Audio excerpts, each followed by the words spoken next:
Hello കൂട്ടുകാരെ, പുതിയൊരു വീഡിയോയിലേക്ക് എല്ലാവർക്കും സ്വാഗതം. ഇതാണ് ചാർമക്കാവ് ദേവീക്ഷേത്രം. അച്ചൻകോവിലാറിൻ്റെ തീരത്ത് സ്ഥിതി ചെയ്യുന്ന ക്ഷേത്രമാണ് ചാർമക്കാവ് ദേവീക്ഷേത്രം. വെൺമണി ചാർമക്കാവ് ദേവീക്ഷേത്രം ആലപ്പുഴ ജില്ലയിലെ വെൺമണി വില്ലേജിൽ അച്ചൻകോവിലാറിൻ്റെ തീരത്ത് ചുറ്റമ്പലമോ ശ്രീകോവിലോ ഗോപുരമോ ഒന്നുമില്ലാതെ ശാന്തമായ ദേവീസന്നിധിയാണ് ഈ ക്ഷേത്രം. ഈ ക്ഷേത്രം ചാമക്കാവ് എന്നും അറിയപ്പെടുന്നു. സസ്യജന്തു വൈവിധ്യം കൊണ്ട് അനുഗ്രഹീതമായ ഒരു ക്ഷേത്രമാണ് ഇവിടെ സ്ഥിതി ചെയ്യുന്നത്. വാനര സമൂഹം ഭക്തജനങ്ങൾക്ക് ഒരു കൗതുക കാഴ്ചയാണ്. സർവാധിഷ്ഠ വരപ്രദായിനിയായ ചാർങ്ങക്കാവിലമ്മയുടെ ഐതിഹ്യം വർണ്ണനാതീതമാണ്. ശാന്തമായ ഒരു ദേവീ സന്നിധാനമാണ് ഇവിടെ നിലകൊള്ളുന്നത്. ഒരുപാട് വർഷങ്ങൾക്ക് മുന്നേ നടന്നൊരു സംഭവം ഞാനിവിടെ വിശദീകരിക്കാം. ചാർങ്ങക്കാവ് ദേവീക്ഷേത്രത്തിൻ്റെ സമീപമുള്ള ഒരു പുരാതന തറവാട്ടിൽ അച്ഛനും അമ്മയ്ക്കും ഒരു മകളുണ്ടായിരുന്നു. ഈ മകളുടെ വിവാഹപ്രായം ആയിട്ടും വിവാഹം നടക്കുന്നതിൽ പലതരത്തിലുള്ള തടസ്സങ്ങളുണ്ടായി. അമ്മയുടെ ഭക്തരായ മാതാപിതാക്കൾ മകളെ കൊണ്ട് ദേവീസന്നിധിയിൽ എത്തി. തങ്ങളുടെ സങ്കടത്തിന് പരിഹാരം ഉണ്ടാവണമെന്നും കേണപേക്ഷിച്ചു. അതിൻ്റെ ഫലമായി താമസം വിന ആ കുട്ടിക്ക് മംഗല്യഭാഗ്യം ഉണ്ടായി.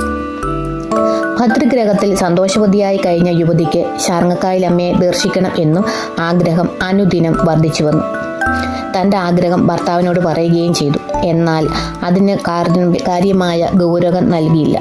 പക്ഷേ ദിനം പ്രതി അവളുടെ ആഗ്രഹം കൂടി വരികയും ചെയ്തു. അവളുടെ നിർബന്ധത്തിന് വഴങ്ങി ഒരു ദിവസം ദേവിയെ കാണാൻ യാത്ര തിരിച്ചു.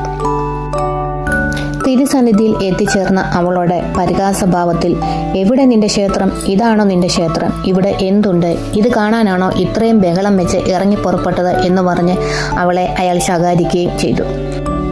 ഏതായാലും വന്നതല്ലേ, ക്ഷേത്രക്കടവിൽ ഇറങ്ങി കയ്യും മുഖവും കഴുകുവാൻ അയാൾ തീരുമാനിച്ചു. ഒരു ഭയാനക ശബ്ദം കേട്ട കടവിലേക്ക് തിരിഞ്ഞു നോക്കിയ യുവതിക്ക് കാണാൻ പറ്റിയത് എന്താണെന്നോ? വെള്ളത്തിൻ്റെ അഭയങ്കരമായ തിരയിളക്കവും തൻ്റെ ഭർത്താവിൻ്റെ രണ്ട് കൈയുടെ അഗ്രഭാഗവും മാത്രമേ കാണാൻ സാധിച്ചുള്ളൂ. യുവതി തൻ്റെ ഭർത്താവ് ഇല്ലാതെ മടങ്ങുകയില്ലെന്നും അദ്ദേഹത്തെ തിരിച്ചു തരണമെന്നും അലമുറയിട്ട് കരഞ്ഞ് അപേക്ഷിച്ചു ദേവിയോട്. അങ്ങനെ 7-ാം ദിവസം ആവി പറക്കുന്ന പായസവുമായി ആണ് അയാൾ പൊങ്ങി വന്നത്.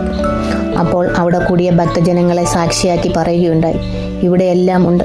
തങ്കഗോപുരങ്ങളോടുകൂടിയ സുവർണ ക്ഷേത്രമുണ്ട്.